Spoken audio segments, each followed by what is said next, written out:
Hi, Virgo.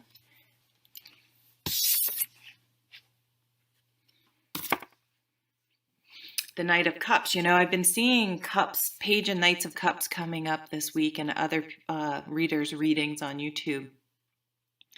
Oh, you know what, though? This is the Thoth deck, so this is actually the King. I've been seeing all the court cards of Cups come up. So this is really the King of Cups. Sorry, I haven't read with this deck in a long time. So he is more of an offering because he's holding up this cup. His horse he's on a horse like the knights, but it really is the highest court card in this deck. So to me, I'm going to read it though a little bit more like a knight, because to me it's like an offering. It's like a change. It feels like something coming or going in the emotions department.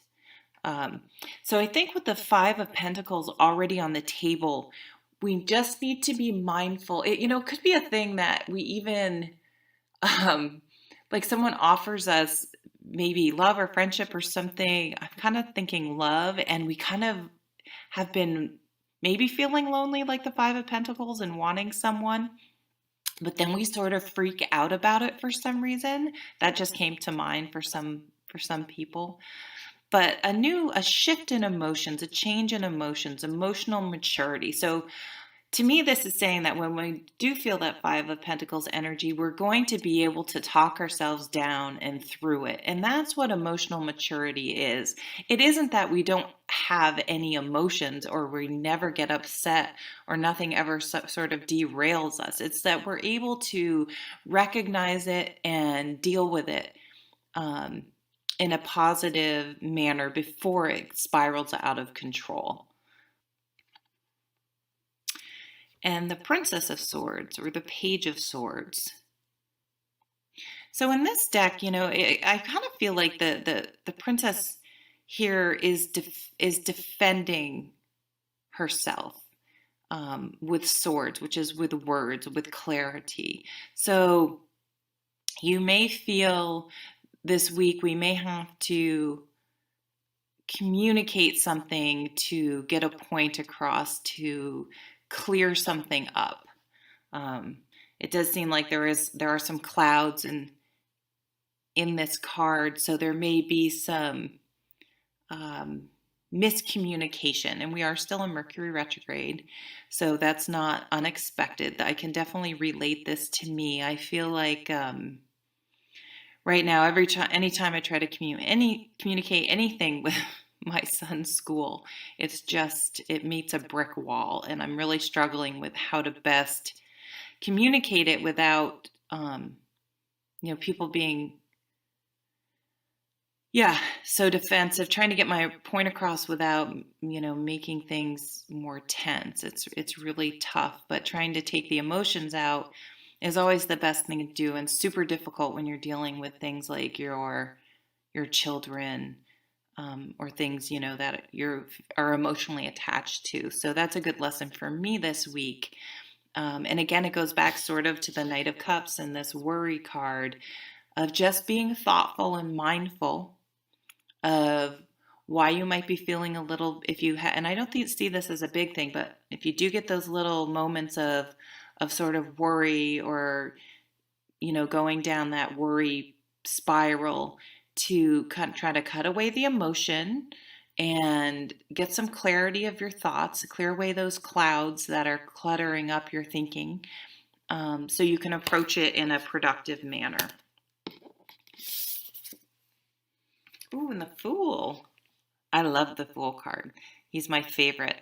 I listen to a lot of tarot podcasts, and they were talking about the Fool. And people, rightly so, read the Fool as naive, just sort of going for it without really weighing the consequences. But I put him firmly, he's 0, so he's not necessarily at the beginning or end. It's a circle.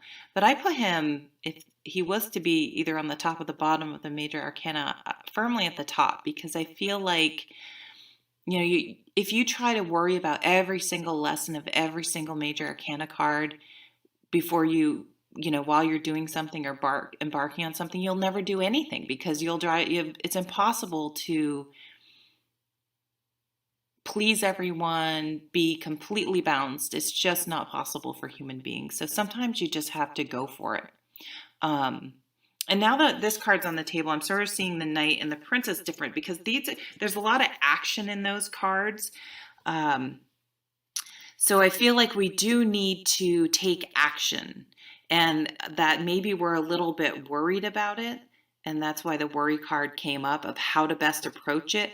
But we do need to approach it. So I would say just, get clear on what's the emotional part, what's the, clear thinking part, the head and the heart, and sort of maybe do some journaling or make some lists or talk to a good friend that as always tells you the truth and sort of get things sorted out in your brain, but then definitely take action.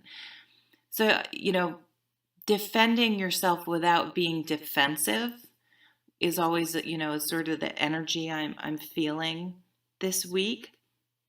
But with the Fool, if we can get over that worry and take the action, even though we're a little bit uneasy about it, I think it's really going to benefit us. So don't be afraid to move forward. I know it's Mercury retrograde and people always tell you don't do anything, but my God, I mean, I just don't even think I don't know. I still kind of just go along and just mindful that if my computer glitches or there's little hiccups like, oh yeah, haha, it's Mercury retrograde, but I don't stop my life for it because I don't think that's possible. There's never, it's almost like there's never a perfect time. There's rarely a perfect time for something. So you kind of just have to go with the flow and take things as they come. So I feel like there is a definite move to action this week. And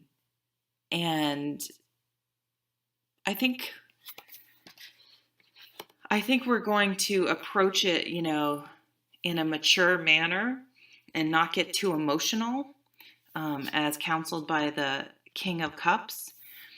And we're going to think what we're going to say and get some clarity and clear away make sure those emotions are cleared away and move forward like the Fool. And I think the worry is going to stay at the bottom of the deck this week because of these very powerful, strong action cards. We're not going to just sit there and wallow in our worry. We're going to take action and improve our situation through decisive action.